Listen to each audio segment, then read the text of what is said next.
একবার হযরত ফাতেমা রাদিয়াল্লাহু তাআলা আনহা জায়নামাজে বসে কাঁদছিলেন। তার দুচোখের পানিতে ভেসে যাচ্ছিল। এমন সময় হযরত মুহাম্মদ সাল্লাল্লাহু আলাইহি ওয়াসাল্লাম ফাতেমার বাড়িতে আগমন করলেন এবং ফাতেমার ঘরে প্রবেশ করে দেখতে পেলেন জায়নামাজে বসে ফাতেমা রাদিয়াল্লাহু তাআলা আনহা অজরে কাঁদছে। তখন বিশ্বনবী হযরত মুহাম্মদ সাল্লাল্লাহু আলাইহি ওয়াসাল্লাম ফাতেমা রাদিয়াল্লাহু তাআলা আনহাকে উদ্দেশ্য করে বললেন, হে আমার কলিজার টুকরা মেয়ে ফাতেমা, তুমি তোমার জায়নামাজের কোনা উল্টে দেখো। তখন হযরত ফাতেমা রাদিয়াল্লাহু তাআলা আনহা জায়নামাজের কোনা ধরে উল্টে চমকে উঠলেন।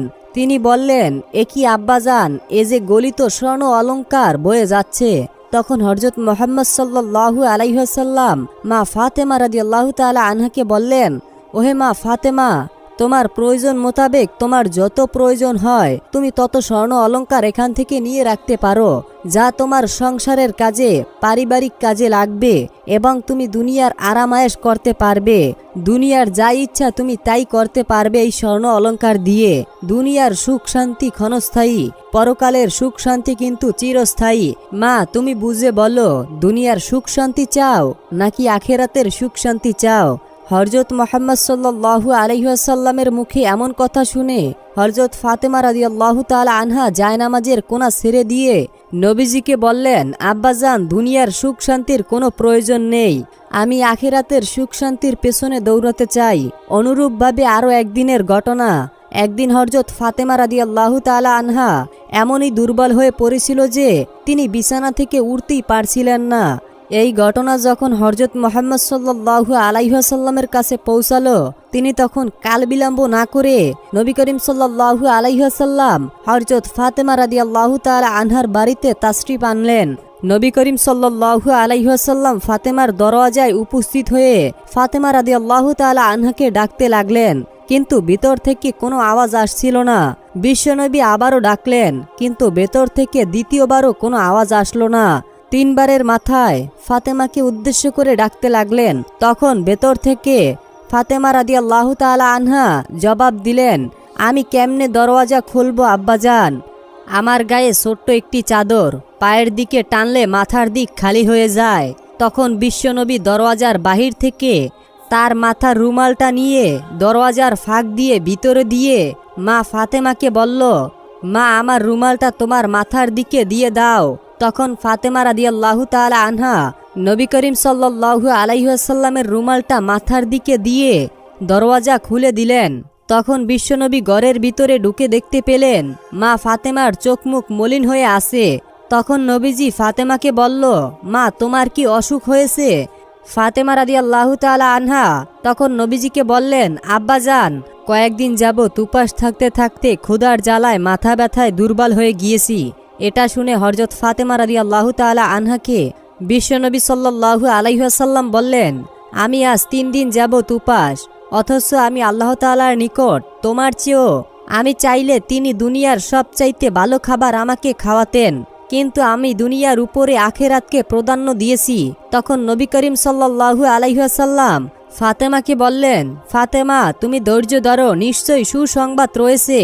আল্লাহর শপথ করে বলছি, বেহেশতে তুমি হবে রমণীকুলের সবার সর্দারিনী, বেহেশতের চাবি থাকবে তোমার হাতে। এমন কথা শুনে হযরত ফাতেমা রাদিয়াল্লাহু তাআলা আনহা চমকে উঠলেন। তিনি বিশ্বনবীকে বললেন, আব্বাজান, তাহলে মরিয়ম এবং বিবি আসিয়ার কি হবে? তখন নবী করিম সাল্লাল্লাহু আলাইহি ওয়াসাল্লাম বললেন, মা, বিবি মরিয়াম তার সময়কালের সকল মহিলাদের সর্দারিনী এবং বিবি আসিয়াও তার সময়কালের সব মহিলাদের সর্দারিনী।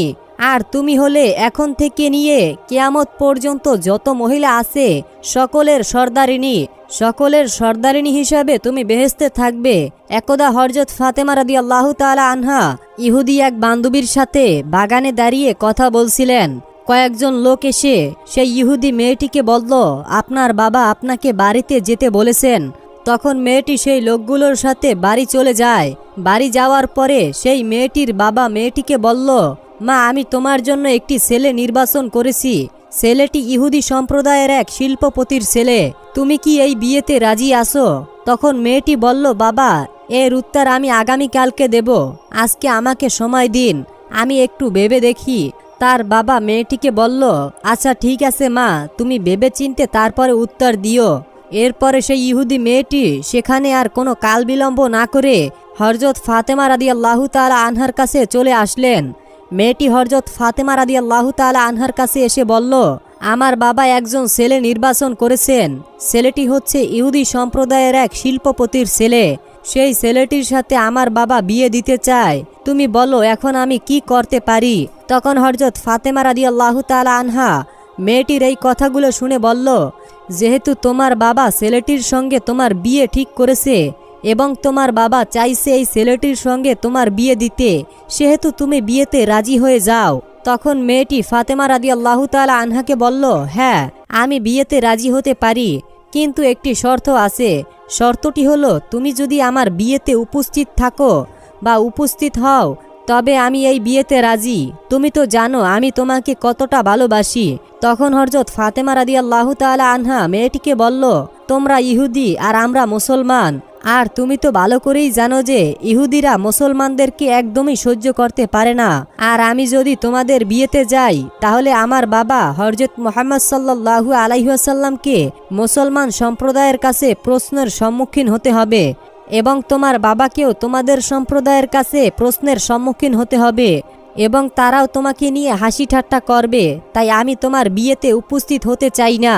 তখন সেই ইহুদি মেয়েটি হযরত ফাতেমা রাদিয়াল্লাহু তাআলা আনহাকে বলল, তুমি যদি আমার বিয়েতে উপস্থিত না থাকো তাহলে আমি কথা দিলাম কিয়ামত হয়ে গেল আমি এই ছেলেটিকে বিয়ে করব না।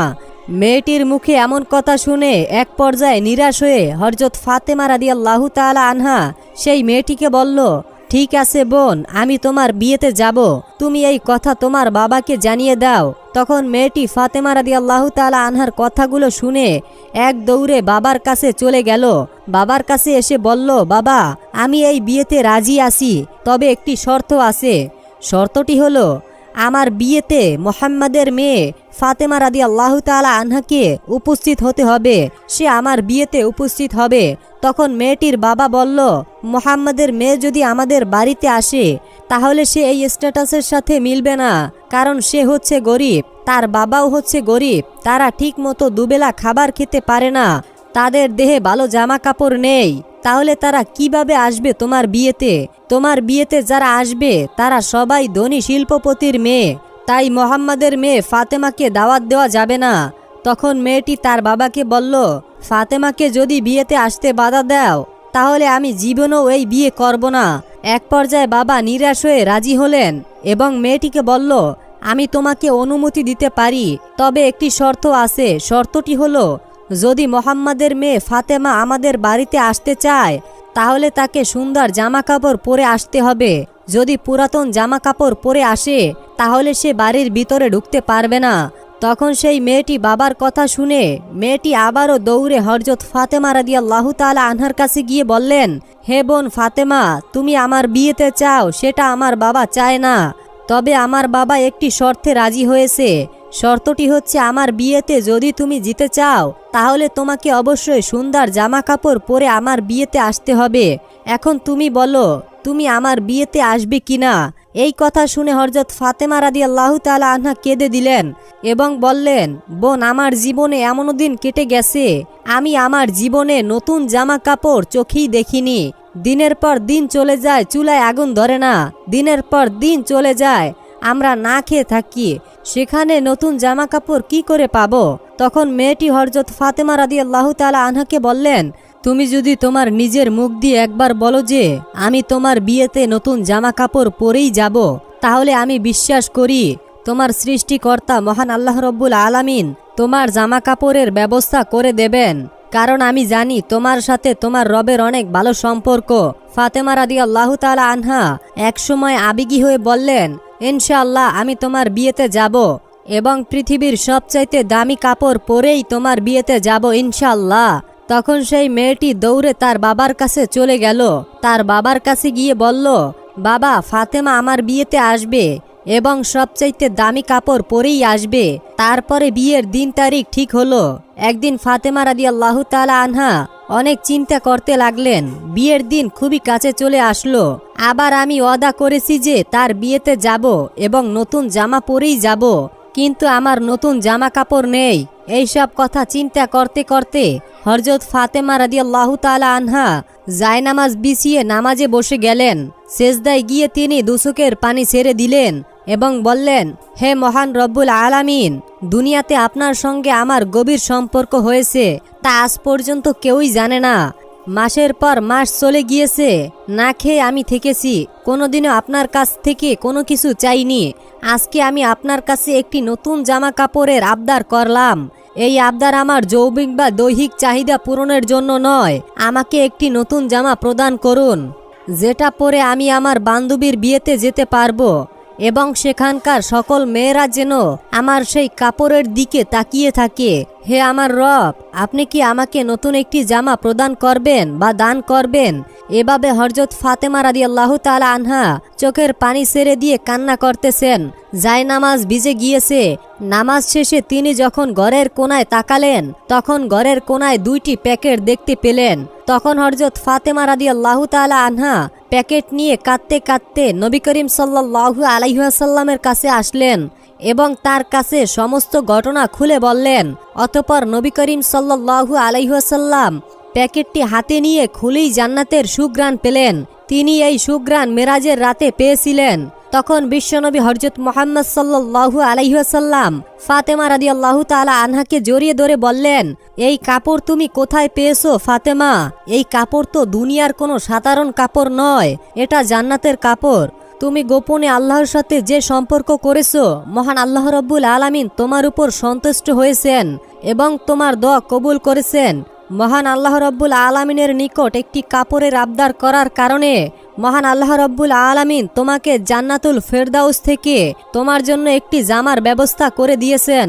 তারপর বিশ্বনবী হযরত মুহাম্মদ সাল্লাল্লাহু আলাইহি ওয়াসাল্লাম বললেন, তুমি এই জামা পরে তোমার ইহুদি বান্ধবীর বিয়েতে যেতে পারো, তবে অবশ্যই পর্দার সাথে যেতে হবে।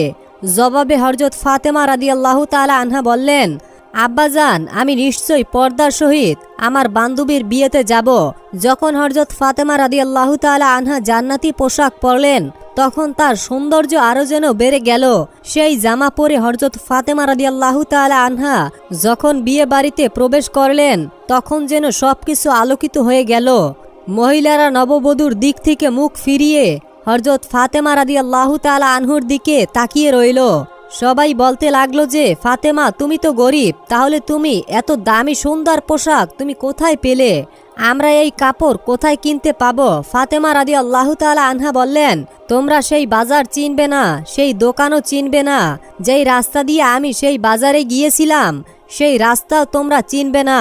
তখন তারা সকলেই বলল যে, আমরা চিনব, তুমি শুধু একবার ঠিকানাটা বলো।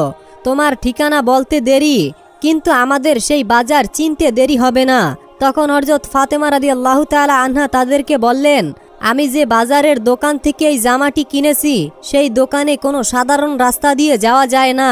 ওই দোকানে যেতে হলে একটি বিশেষ রাস্তা দিয়ে যেতে হয়, আর সেই রাস্তাটির নাম হলো সিরাতুল মুস্তাকিম। সেই রাস্তার জন্য আমার বাবা হযরত মুহাম্মদ সাল্লাল্লাহু আলাইহি ওয়াসাল্লাম সব সময় দিনের দাওয়াত দিতে থাকেন। যে রাস্তার জন্য আমার বাবা তায়েফের জমিনে তিনি 3 বার রক্তাক্ত হয়েছেন, সেই রাস্তার নাম হলো সিরাতুল মুস্তাকিম।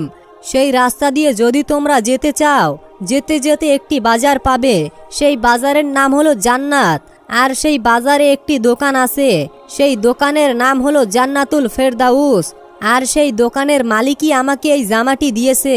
মহিলারা এই জামাটি পাওয়ার জন্য এতটাই ব্যাকুল হয়ে উঠল যে তাদের মধ্যে একজন বলল, ফাতেমা, আমরা সেই জায়গায় যেতে চাই, সেই দোকানের মালিকের কাছে তুমি আমাদেরকে সেখানে নিয়ে চলো।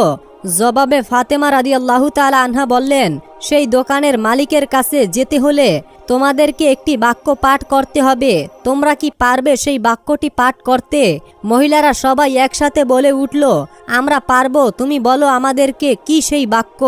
তখন হযরত ফাতেমা রাদিয়াল্লাহু তাআলা আনহা তাদেরকে বললেন, সেই বাক্যটি হলো, লা ইলাহা ইল্লাল্লাহু মুহাম্মাদুর রাসূলুল্লাহ সাল্লাল্লাহু আলাইহি ওয়াসাল্লাম। সেখানকার সকল মহিলারা এই কালেমা পড়ে মুসলমান হয়ে গেল। সুবহানাল্লাহ, সুবহানাল্লাহ। একজন মহিলা কাজের জন্য হযরত ফাতেমা রাদিয়াল্লাহু তাআলা আনহার বাড়িতে আসলেন। হযরত ফাতেমা রাদিয়াল্লাহু তাআলা আনহার দরজার কাছে এসে ফাতেমা রাদিয়াল্লাহু তাআলা আনহাকে ডাকতে থাকেন, বেশ কয়েকটা ডাক দিচ্ছিলেন, ভেতর থেকে কোনো সারা শব্দ পাচ্ছিলেন না।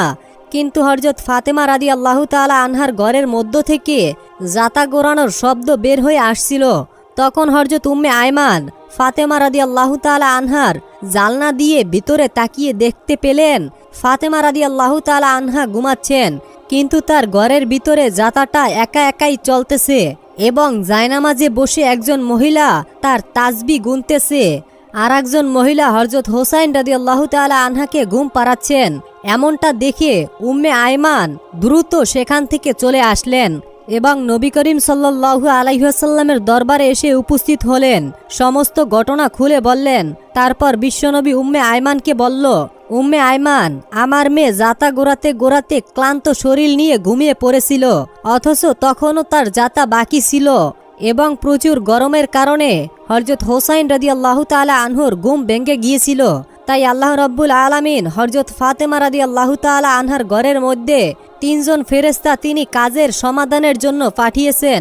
একজন ফেরেশতা অদৃশ্য রূপে তার জাতাটা ঘোরাচ্ছিলেন, আর একজন ফেরেশতা তার বাকি তাসবিহগুলো পাঠ করছিলেন, আর একজন ফেরেশতা হযরত হোসাইন রাদিয়াল্লাহু তাআলা আনহুকে ঘুম পাড়াচ্ছিলেন।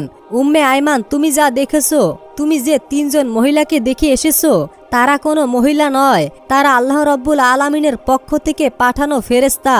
তখন নবী করিম সাল্লাল্লাহু আলাইহি ওয়াসাল্লামের মুখে এরূপ কথা শুনে উপস্থিত সাহাবীরা এবং উম্মে আয়মান হতভম্ব হয়ে যায়। তারা ফাতেমা রাদিয়াল্লাহু তাআলা আনহার জন্য দোয়া করতে থাকেন এবং উম্মে আয়মান আল্লাহু আকবার বলে নবী করিম সাল্লাল্লাহু আলাইহি ওয়াসাল্লামের দরবার থেকে বের হয়ে যান। এরপরে 3 দিন যাবৎ বিশ্বনবীর কোনো খোঁজ পাওয়া যাচ্ছিল না। হযরত ওমর রাদিয়াল্লাহু তাআলা আনহু এবং হযরত আবু বকর রাদিয়াল্লাহু তাআলা আনহু নবী করিম হযরত মুহাম্মদ সাল্লাল্লাহু আলাইহি ওয়াসাল্লামকে খুঁজতে বের হয়ে যায়। ওমর রাদিয়াল্লাহু তাআলা আনহুর কাছে ছিল একটি তলোয়ার। আবু বকর রাদিয়াল্লাহু তাআলা আনহু কিছু ইহুদি লোকদের সামনে পেয়ে গর্জে উঠলেন। ওমর বললেন, হে টিকটিকির বাচ্চারা, আমার নবী কোথায়? তোরা বল, আমার নবীকে তোরা কোথায় দেখেছিস? না হলে আমি ওমর আজকে তোদের সবাইকে পাগল করে ফেলবো। তখন ইহুদিরা বলতে লাগলো, এবং বিশ্বাস করো, আমরা কোনো নবীকে দেখিনি। হযরত আবু বকর রাদিয়াল্লাহু তাআলা আনহু বললেন, আমরা সামনের দিকে হাঁটতে থাকি, সামনে হয়তো লোকজন পাবো, তাদের কাছে জিজ্ঞাসা করব আমার নবী কোথায়, আমার নবীর খোঁজ কোথায় পাওয়া যেতে পারে। অতঃপর হযরত আবু বকর রাদিয়াল্লাহু তাআলা আনহু এবং হযরত ওমর রাদিয়াল্লাহু তাআলা আনহু সেদিকে হাঁটতে লাগলেন। কিছুদূর হাঁটার পর তারা একটি পাহাড়ের কাছে কিছু রাখালকে দেখতে পেলেন। আবু বকর রাদিয়াল্লাহু তাআলা আনহু রাখালদেরকে জিজ্ঞাসা করলেন, হে রাখালরা, তোমরা কি এদিক দিয়ে আমাদের দিনের নবীকে যেতে দেখেছো? তখন তাদের মধ্যে একজন লোক জবাব দিল, আজকে 3 দিন যাবত একটা লোক এই পাহাড়ের গুহার মধ্যে সেজদায় পড়ে কান্না করতেছে। সেজদায় পড়ে কান্না অবস্থায় দেখছি। লোকটি আজকে 3 দিন ধরে কান্না করতেই চলছে। তার কান্না শুনতে পেয়ে আমাদের পশুগুলো আজকে 3 দিন যাবত কোনো ঘাস পানি খাচ্ছে না। পশুদের বাচ্চারা তাদের মায়ের দুধ পান করছে না। তাই তোমাদের লোকটিকে নিয়ে যাও, না হলে হয়তোবা আমাদের পশু প্রাণীগুলো না খেয়েই মারা যাবে। তখন হযরত আবু বকর রাদিয়াল্লাহু তাআলা আনহু হযরত ওমর রাদিয়াল্লাহু তাআলা আনহুকে বললেন, যার কান্না শুনে পশু পাখিরা খাবার খাওয়া ছেড়ে দিয়েছে, এটা আর কেউই হবে না, সে আমাদের দিনের নবী হযরত মুহাম্মদ সাল্লাল্লাহু আলাইহি ওয়াসাল্লামই হবে। আমরা সামনে গিয়ে আমাদের নবীজিকে সেখান থেকে নিয়ে আসি। অতঃপর হযরত আবু বকর রাদিয়াল্লাহু তাআলা আনহু এবং হযরত ওমর রাদিয়াল্লাহু তাআলা আনহু পাহাড়ের সামনে এক গর্তের মধ্যে গিয়ে দেখতে পেলেন বিশ্বনবী সেজদায় পড়ে কান্না করতেছেন। তখন হযরত ওমর রাদিয়াল্লাহু তাআলা আনহু নবীজিকে উদ্দেশ্য করে বললেন, হে নবী, আজকে 3 দিন যাবত আপনাকে খুঁজে পাগলপাড়া হয়ে গিয়েছি, কোথাও আপনাকে খুঁজে পাচ্ছিলাম না। আপনি এখন উম্মতের জন্য কান্না করতেছেন। ইয়া রাসূলুল্লাহ, আমরা আপনাকে নিতে এসেছি, আপনি মাথাটা উঠান। কিন্তু বিশ্বনবী সাল্লাল্লাহু আলাইহি ওয়াসাল্লাম কোনো কথা বললেন না। হযরত আবু বকর রাদিয়াল্লাহু তাআলা আনহু বললেন, ইয়া রাসূলুল্লাহ, আপনার উম্মতের জন্য আপনি এভাবে কান্না করতেছেন। আমি আবু বকর কথা দিলাম, আমার তামাম জিন্দেগীর ইবাদত আপনার উম্মতের নামে দান করে দিলাম। আপনি মাথা উঠান। তারপরেও দয়াল নবীর মাথা মোবারক উঠাচ্ছেন না। তারপরে হযরত আবু বকর রাদিয়াল্লাহু তাআলা আনহু বললেন, আমার মনে হচ্ছে হযরত ফাতেমা রাদিয়াল্লাহু তাআলা আনহু ছাড়া বিশ্বনবীকে নিয়ে যাওয়া যাবে না, চলো আমরা ফাতেমার বাড়িতে চলে যাই। তারপরে তারা দুজন সাহাবী মিলে হযরত ফাতেমা রাদিয়াল্লাহু তাআলা আনহুর বাড়ির দিকে রওনা করলেন। পথিমধ্যে তারা হযরত আলী রাদিয়াল্লাহু তাআলা আনহুকে দেখতে পেলেন এবং হযরত আলী রাদিয়াল্লাহু তাআলা আনহুর কাছে সমস্ত ঘটনা খুলে বললেন। হযরত ফাতেমা রাদিয়াল্লাহু তাআলা আনহার কাছে সবকিছু বলার পর ফাতেমা রাদিয়াল্লাহু তাআলা আনহা হযরত হাসান ও হোসাইন রাদিয়াল্লাহু তাআলা আনহুকে এবং হযরত আলী ও ওমর এবং আবু বকর সকলে মিলে বিশ্বনবী সাল্লাল্লাহু আলাইহি ওয়াসাল্লামের কাছে সেই পাহাড়ের গর্তে চলে গেল। হযরত ফাতেমা রাদিয়াল্লাহু তাআলা আনহা নবীকে উদ্দেশ্য করে বলতে লাগলেন, আব্বাজান, আপনি কিভাবে পারলেন আজকে 3 দিন যাবত আমাদের সবাইকে ছেড়ে এই গহীন পাহাড়ের গুহায় একা একা কান্না করতে? আপনার কি একটুকু আমাদের জন্য মায়া হচ্ছে না? আপনাকে আমরা অনেক খোঁজাখুঁজি করেছি, কোথাও আপনাকে পাচ্ছিলাম না। আপনি কি করে পারলেন আমাদের সবাইকে ভুলে থাকতে, আপনার আদরের নাতি হাসান এবং হোসাইনকে ভুলে থাকতে? আব্বাজান, আপনি মাথা মোবারক উঠান, আমরা আপনাকে নিয়ে যেতে এসেছি। কিন্তু নবী করিম সাল্লাল্লাহু আলাইহি ওয়াসাল্লাম মাথা উঠাচ্ছেন না, সেজদায় পড়ে কান্না করেই চলছেন।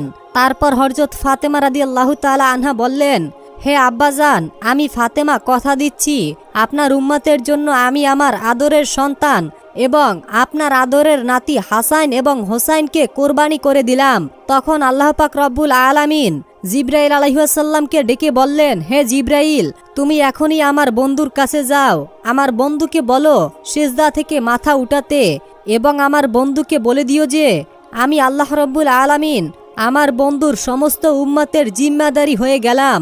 আল্লাহ পাক রব্বুল আলামিনের নির্দেশে হযরত জিবরাইল আলাইহিস সালাম পাহাড়ের গুহার মধ্যে এসে নবীকে উদ্দেশ্য করে বলতে লাগলেন, ইয়া রাসূলুল্লাহ, আপনি মাথাটা উঠান। আল্লাহ রব্বুল আলামিন আমাকে এই মাত্র জানিয়েছেন আপনার সমস্ত উম্মতের জিম্মাদারি মহান আল্লাহ পাক রব্বুল আলামিন নিজেই নিয়েছেন। এগুলো বলে হযরত জিবরাইল আলাইহিস সালাম সেখান থেকে চলে গেলেন। অতঃপর বিশ্বনবী সাল্লাল্লাহু আলাইহি ওয়াসাল্লাম সিজদা থেকে মাথা উঠালেন। অতঃপর নবী করিম সাল্লাল্লাহু আলাইহি ওয়াসাল্লাম বাড়ির দিকে রওনা করলেন। আল্লাহ রব্বুল আলামিন আমাদের সবাইকে বিশ্বনবীর দেখানো পথে চলার তৌফিক দান করুন। সকলেই কমেন্টে আমিন লিখে দোয়াতে শরীক থাকুন। বন্ধুরা, এই ছিল আমাদের আজকের ভিডিওটি যদি আপনাদের কাছে ভালো লেগে থাকে তাহলে অবশ্যই ভিডিওটি শেয়ার করে অন্যদেরকে দেখার সুযোগ করে দিন। আসসালামু আলাইকুম ওয়া রাহমাতুল্লাহ।